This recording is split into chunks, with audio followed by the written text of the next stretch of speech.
Hi, everyone. Before I came, my students told me to break a leg, and I took it too literally. Yeah, so very happy to see all of you. Today, I'll talk a little bit about this project called Participatory Intelligence. It actually surrounds the entirety of my research career. When I first was invited by Harwood to this lecture, I was quite surprised because my specialty is in the virtual world, has nothing physicality about it. I do some fabrication, but not much. And so when I saw this as a robotic conference, I thought to myself, well, what can I actually contribute? And of course, as an academic, seriously, the first thing I do is Google, what is robots for elderly? And when I see this cute little face of that robot, I immediately realize that it's not just about the physicality of things, it's also so much about the care, the social services, the companionship, and most importantly, it is in a residential setting. So sometimes I do work with material fabrication robotics, but it's more in an industrial setting. So I feel like this conference is a great reminder for us that domestic world is also something that will be automated in the future. And trained in architecture, this is indeed a reality that we're familiar with. Spatial equity. How do I put it in words? If you look at the left and right side, it's not just a showcase of density. It also determines from the moment of urban planning that which side would be able to have assistive robots and which side would not. Which side would have more greenery and lower temperature for elderly living in it, and which side would not. And so this inequity in Hong Kong, as we all know it very well, in an aging city, double aging in fact, that we have a lot of elderly living in very old buildings, very cramped. And we can see that in 30 years' time, when I retire and 1/3 of Hong Kong retire, this will be the reality of 1/3 of Hong Kong people living in spaces that no assistive robots perhaps can resolve. And most importantly, now this sort of planning objective is inductively accelerated through algorithmic automation. And so these sort of automation will determine the future of how cities will be developed. And if we do not embed more socially driven sustainability data inside these data sets, then it doesn't matter what the robot looks like, the space just simply would not be able to facilitate automation. And so in this talk, I hope to reflect with everyone. What kind of social and community life do we want to bring to elderly in 30 years' time? And what can we do today to help facilitate that future? And I'll look a little bit into the research gap that a lot of robotics research now focus on hardware sensors, which are very, very important. But assistive robots are not in a vacuum. They operate in homes, care facilities, neighborhoods where older people inhabit. They negotiate and modify every day. And so prototypes that are tested in lab setting, they are often decoupled from these real-world spatial constraints and user preferences, especially in cluster homes, personal attachment to home objects, fear of modifying homes. And these emerging situated method where we call participation sometimes bring home layout into the design process. However, users are only required to evaluate robot prototypes rather than imagining the future that they will inhabit. And so how architect design cities directly shape what assistive robots can and cannot do. Which is why I wish to introduce digital co-creation as a form of workflow that can interdisciplinarily bring together robotic researchers, older adults, community workers, and architects in the same space. So this is a bit of how we do it. We literally design a game system and we bring it into residents in public housing, older adults, youth, children, working adults, they all come together using a three-dimensional space to express their spatial needs. And this is how the prototype actually works. So my discipline is in architecture. It was mostly focused on architectural component, but we can imagine that any form of automation, assisted robots, industrial robots, they can use the same sort of volumetric tools to actually help us co-create the space just by drag and drop. And so the goal of the day would be to first go through a bit of what is co-creation, then I'll show the case study of what this project can actually bring, and how this tooling transfer could go into your discipline, and finally, what we can derive from the design principles. Participation. There is actually a very established participatory ladder that goes from mere consultation to actually citizen empowerment. Now, my thesis does not argue that citizen empowerment, which ranks the highest on this ladder, would be the best in every situation. As someone who has been trained for more than a decade in architecture, we do know that some professional knowledge needs time to nurture, but we can consider different forms of participation in different project requirements. This is by Google. A few years back, they tried to procure a piece of land in Canada, and they promised they will use participation to engage citizens so then the city would truly be trusted in the hands of citizens, but obviously they voted them out. However, this is what they did. They offer like a prototype apartment, and then people can put sticky notes on all services to give them comments, but there are a few problems. Like, first of all, what did they do with the data? Second of all, who was the final person that finalized the design? And finally, how does that relate back to more qualitative aspect or the more future aspect of automation that we're looking towards? So this is what I propose. How many of you have seen this movie?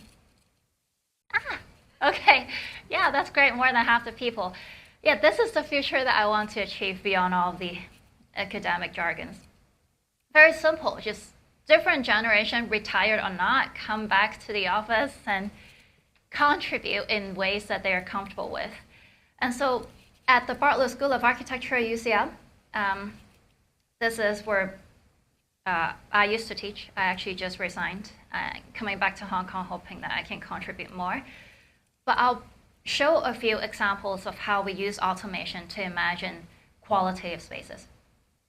For instance, you can see on RC2 Soft Robotics, which is led by Valentina Sona, and we co-teach the theory part. We think about how robotics, automation, soft architecture can respond to people's emotion. In the second image is Research Cluster 4, which Jules Risson, Molly Claypole, and I also co-taught.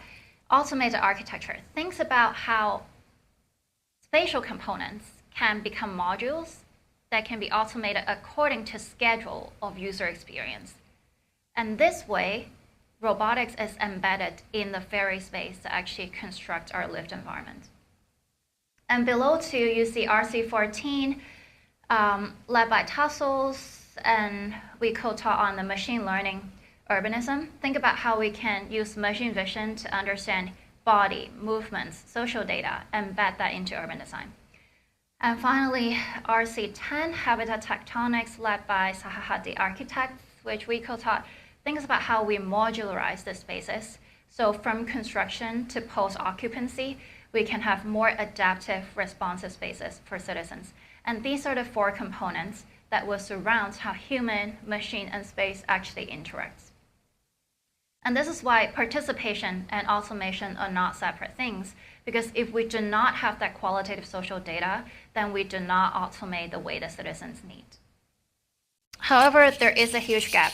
As I mentioned before, if we need 10 years to train an architect, how can we expect citizens to be able to tell us what they need in half a day? And this is the data gap or the knowledge gap that my PhD thesis really focused on, which is how we synthesize the sticky notes with the building information modeling, as well as the machine data that we're working on today. Unfortunately, Hong Kong is super high resolution. If you work on any GIS project, you realize that Hong Kong has a scan every 5 meters. We have a complete geospatial data set from CSDI that we can just download and use. Compared to many other spaces, we do have this data. And so I thought to myself, well, what if I just take this data set and visualize it in a video game? So this is Minecraft. If anyone has children or cousins, you might find them playing it every day. I think a 14-year-old prototyped the entire galaxy and calculated distance between planets and replicated that on Minecraft just a decade ago. And so theoretically, if a 14-year-old can do it, then anyone, maybe even in this room, can do it, right? And so we see a lot of projects around the world. UN Habitat use Minecraft to prototype public space and then build it. Jose Sanchez also made video games. Even at the Bartlett, we have 2 research clusters that look at video game urbanism. And so this is actually a tool that researchers are using now, but they've never entered a context as high density as Hong Kong. You can imagine if I put 20 households in a room and ask them to make a decision. Challenging, but not that challenging. In a public housing that I work in, more than 9,000 residents. Not any, unless you have enterprise-grade server, that's not easy. So what we do is that we extract elements of video games for testing. For instance, how they are immersive as a digital twin, how they provide a shared library of components, how they have a sandbox environment that encourages people's creativity. They tell stories of the residents, and they give you a mission to actually achieve. And these are the 3 gaps that I focus on: how creativity is engaged, how engagement is actually promoted, and how people from diverse backgrounds can actually collaborate. And this is the single research question. How can we leverage digital systems, including game engine, sandbox environments, to enhance older adult participation in urban development? And the goal is to co-create more sustainable and inclusive urban design for aging in place.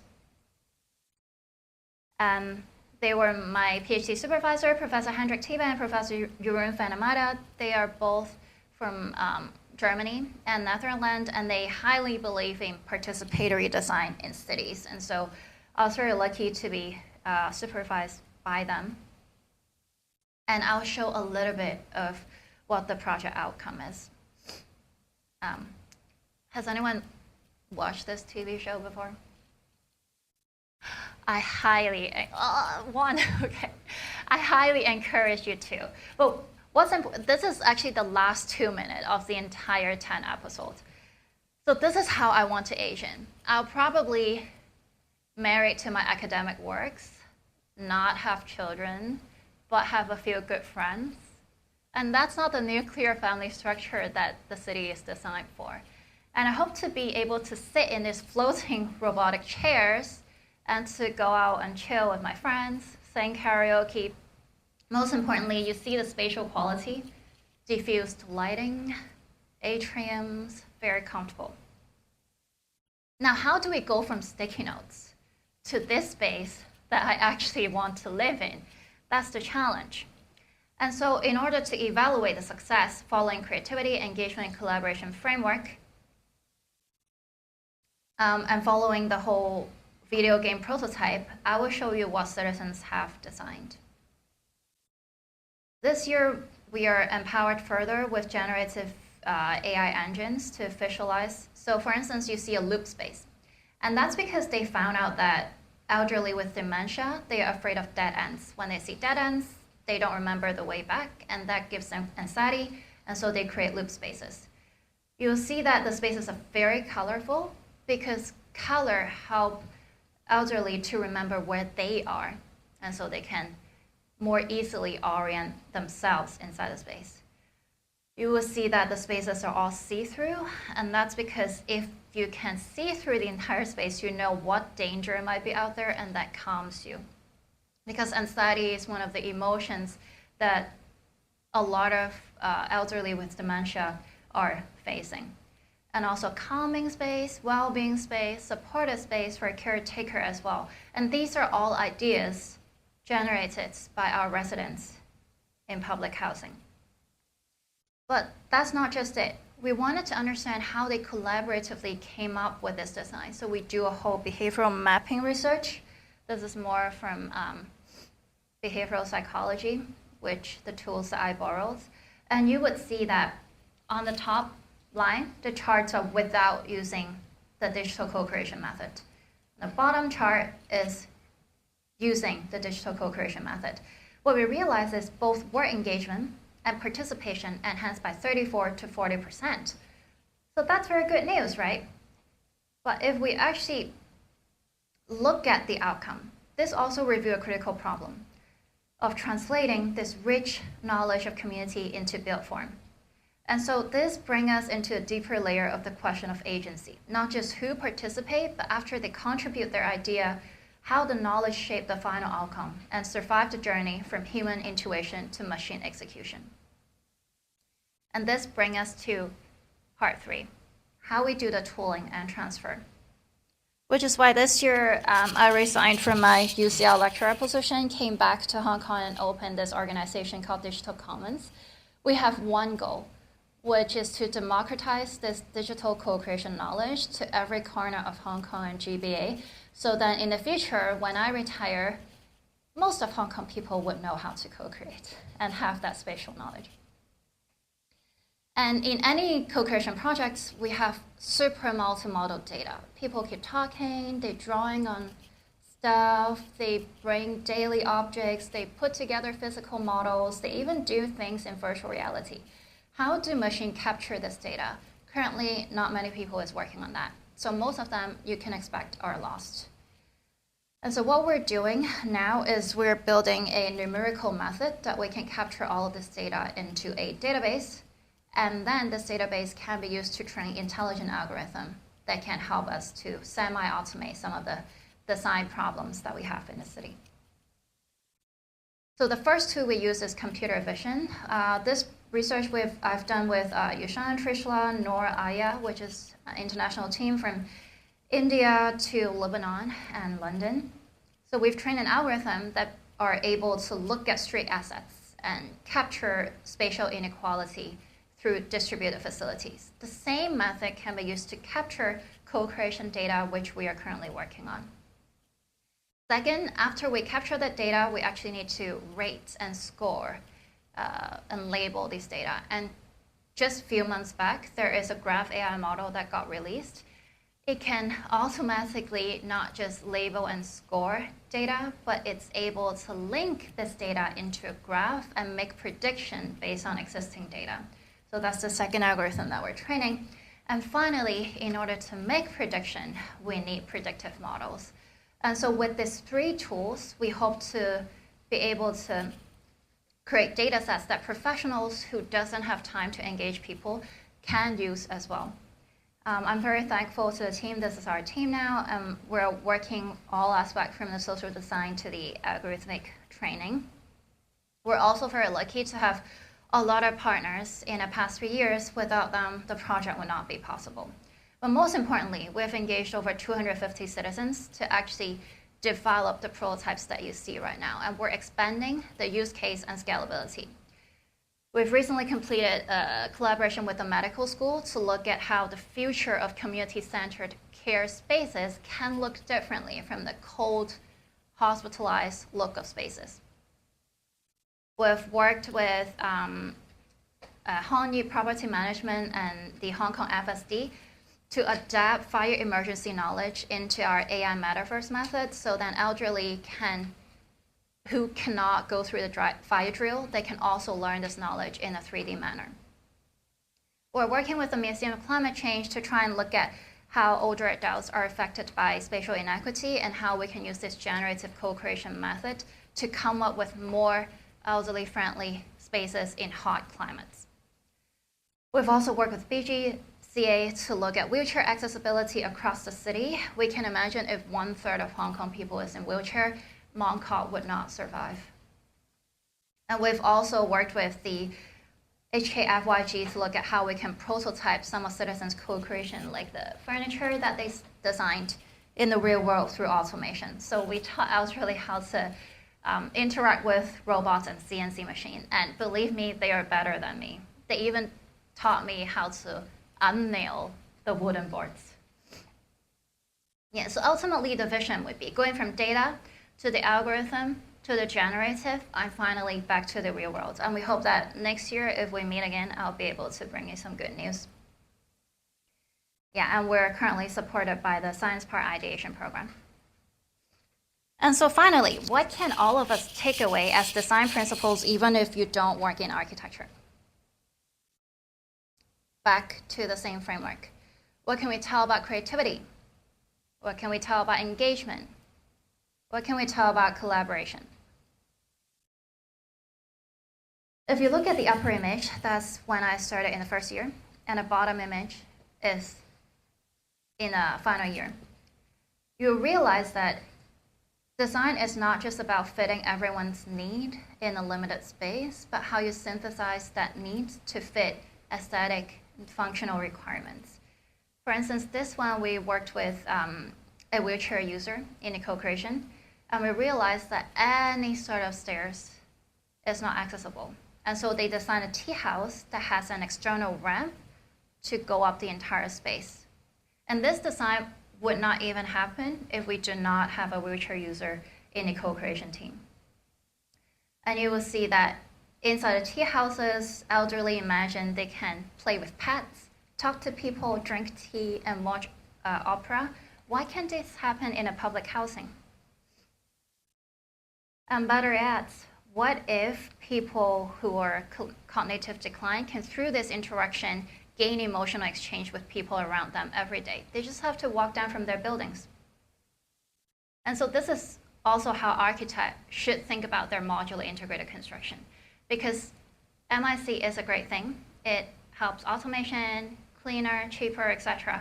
But what if MIC cannot provide the qualitative space? And all of the spaces in the future in Hong Kong will be 3 meter span, self-replicative, and identical.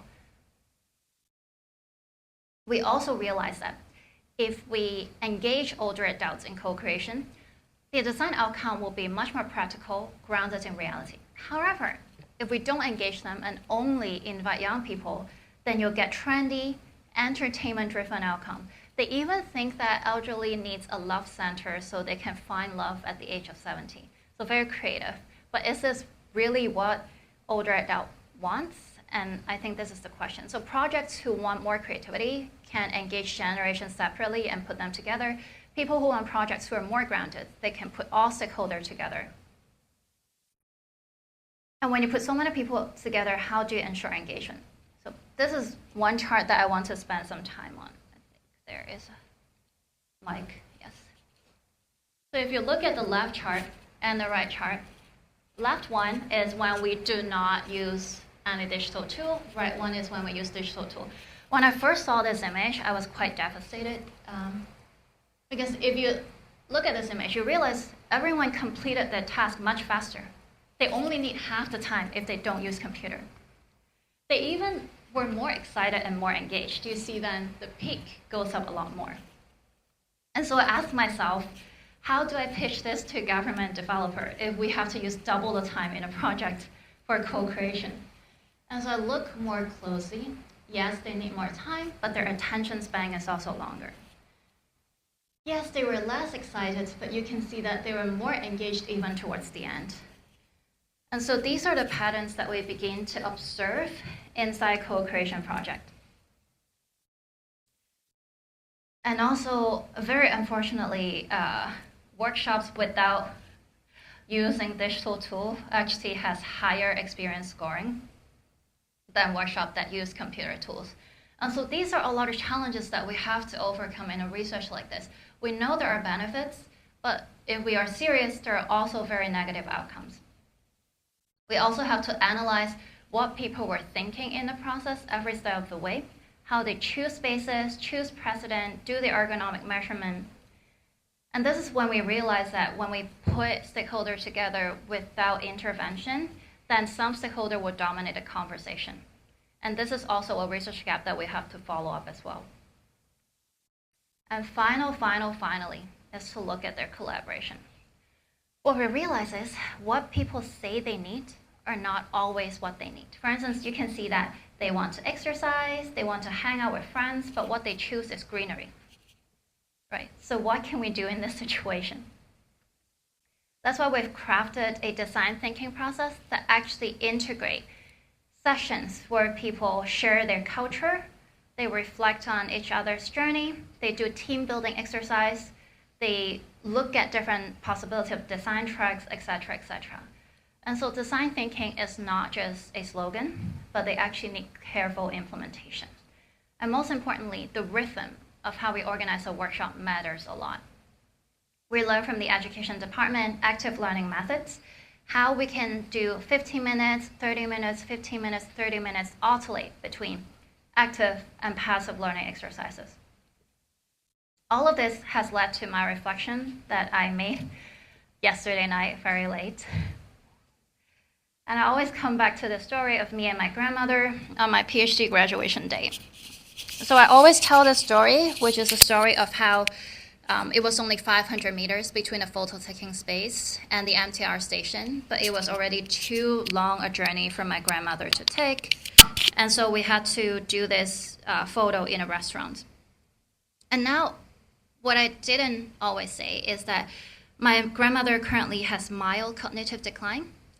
So what she experienced is not just anxiety, it's not just irritation, maybe from a bad knee, but also the lost sense of time, the inability to regulate emotions. It's not just about forgetting things, but it's about also maybe sometimes throwing tantrums, getting scared when you're not next to her. So why can't our spaces look like this? Why can't our spaces be intergenerationally friendly? So youth, older adult can be side by side, they buy their grocery and then they can sit and talk to other people.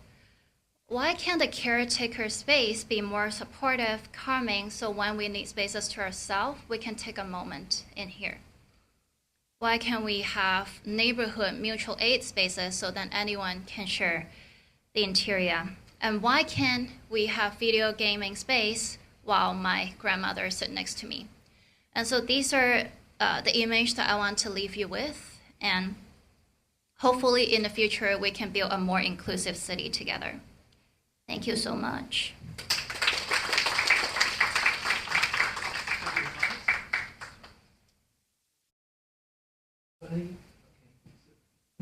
We're running out of time, so any questions on the floor? Any questions? Everyone just wants lunch. Okay, I got one, okay. The co-creation methods that you present is fascinating. Could you give us some hints? How could we further adopt this methodology in the real world situations or in any kind of co-creation projects that we could adopt this process?